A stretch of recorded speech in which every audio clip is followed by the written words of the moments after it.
Hello students, welcome back to our business studies channel. As we are continuing our chapter first, evolution and fundamentals of business, we have already studied commerce, its classification, trade, auxiliaries to trade.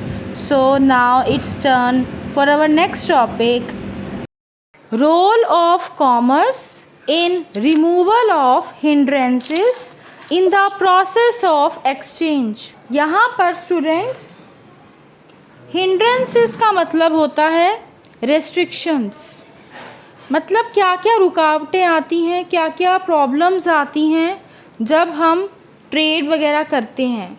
और उसमें जो हमने ये पढ़े auxiliaries to trade, banking है, transport है, insurance है, ये हमारी प्रॉब्लम्स को कैसे रिमूव करते हैं। तो ये हमारा क्वेश्चन है कि कॉमर्स का क्या रोल है प्रॉब्लम्स को रिमूव करने में। हिंड्रेंसेस मतलब रिस्ट्रिक्शंस, प्रॉब्लम्स, रुकावटें जिसे हम कहते हैं कि जब भी हम ट्रेड वगैरह करते हैं, एक्सचेंज करते हैं गुड्स का, सर्विसेज का, तो हमें क्या क्या प्रॉब्लम्स आती हैं और कॉमर्स किस तरह से हमारी इन प्रॉब्लम्स को रिमूव करता है, हमारी किस तरह से इन प्रॉब्लम्स को सॉल्व करता है, वो हम इस टॉपिक में पढ़ेंगे।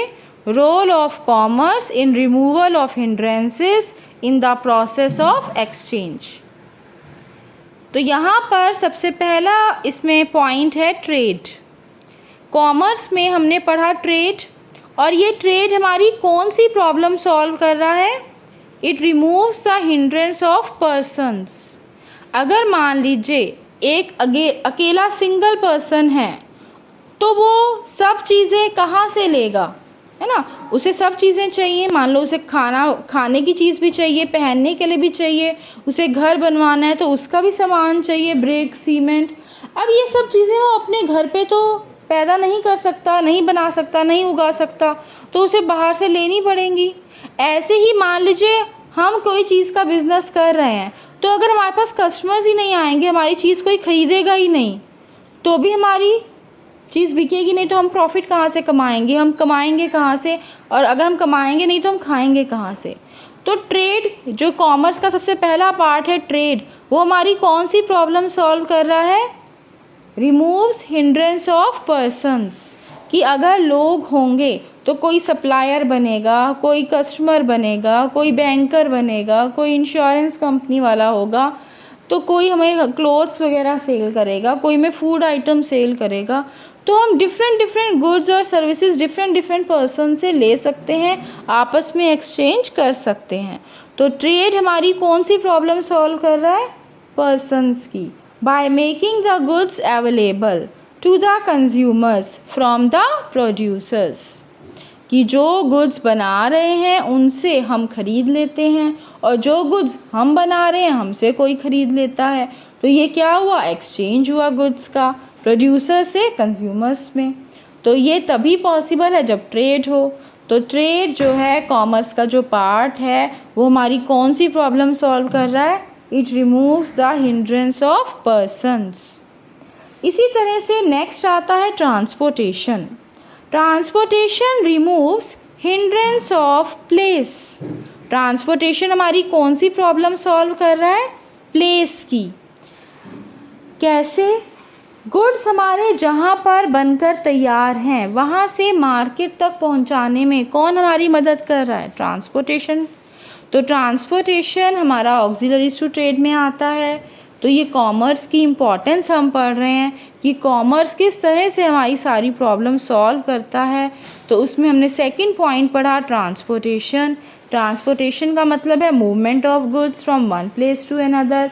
और इससे क्या होगा? जहाँ पे हमारे गुड्स प्रोड्यूस हुए हैं और जहाँ पे वो सेल होने हैं वहाँ तक कौन पहुँचाएगा? Transport facility. तो ये हमारी कौन सी प्रॉब्लम सॉल्व कर रहा है? प्लेस की। ट्रेड कर रहा है पर्सन की और ट्रांसपोर्ट कर रहा है प्लेस की। Now third one is storage and warehousing. This is our third role of commerce. Commerce में हमने पढ़ा trade, auxiliaries to trade. Auxiliaries to trade में हमने पढ़ा स्टोरेज एंड वेयर हाउसिंग, जिसे हम गोडाउन्स वगैरह भी कहते हैं। क्योंकि जब हमारे कस्टमर्स हमसे सामान लेने आएंगे उस समय थोड़ा ना हम प्रोडक्शन स्टार्ट करेंगे, तो प्रोडक्शन तो हमने पहले ही करके रखा होता है।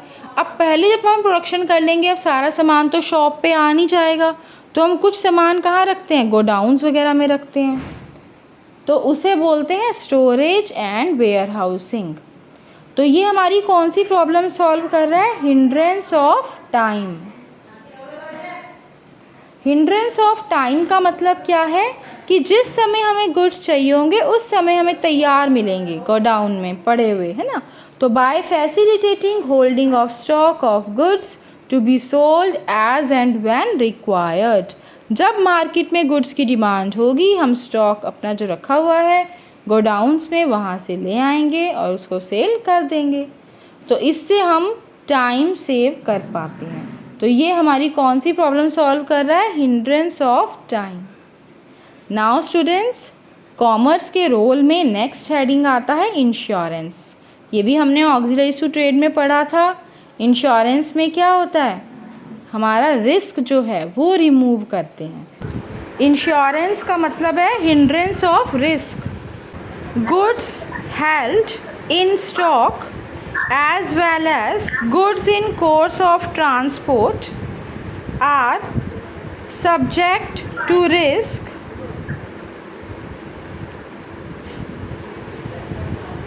of loss or damage due to theft, fire, accidents, etc. Protection against these risks is provided by insurance of goods. Insurance हमारे रिस्क को कवर करता है। जो भी हमारे पास गुड्स रखे हैं स्टॉक में, मान लीजिए गोडाउन में हमारा इतना स्टॉक रखा है और वहाँ पर कोई आग वगैरह लग गई तो हमारा कितना नुकसान हो जाएगा, तो हम क्या कराएंगे, उसकी इंश्योरेंस करा लेंगे। अगर मान लीजिए आग लग गई, गुड्स का नुकसान हो गया, तो इंश्योरेंस कंपनी उतना पैसा हमें दे देगी। तो ये क्या कर रहा है, जैसे ट्रांसपोर्ट है। अब ट्रांसपोर्ट क्या होता है, जैसे मान लीजिए हमने गुड्स एक जगह दूसरी जगह भेजे, तो हम उसमें भी क्या कराते हैं, इंश्योरेंस करा देते हैं कि रास्ते में एक्सीडेंट हो गया, गुड्स ख़राब हो गए, तो इंश्योरेंस कंपनी हमें जितना हमारा नुकसान है उतनी हमें पेमेंट दे देगी, है ना। तो फायर, एक्सीडेंट, चोरी, थेफ्ट, इन सब से प्रोटेक्ट करते हैं हमारे गुड्स को इंश्योरेंस कंपनी। तो इंश्योरेंस हमने ऑक्सिलरीज टू ट्रेड में पढ़ा था, और ये हमारी कौन सी हिंड्रेंस रिमूव कर रहा है, हिंड्रेंस ऑफ रिस्क। इसके बाद नेक्स्ट आपने पढ़ा था बैंकिंग, ऑक्सिलरीज टू ट्रेड में पढ़ा था ना। तो ये हमारी कौन सी प्रॉब्लम सॉल्व करता है, फाइनेंस की।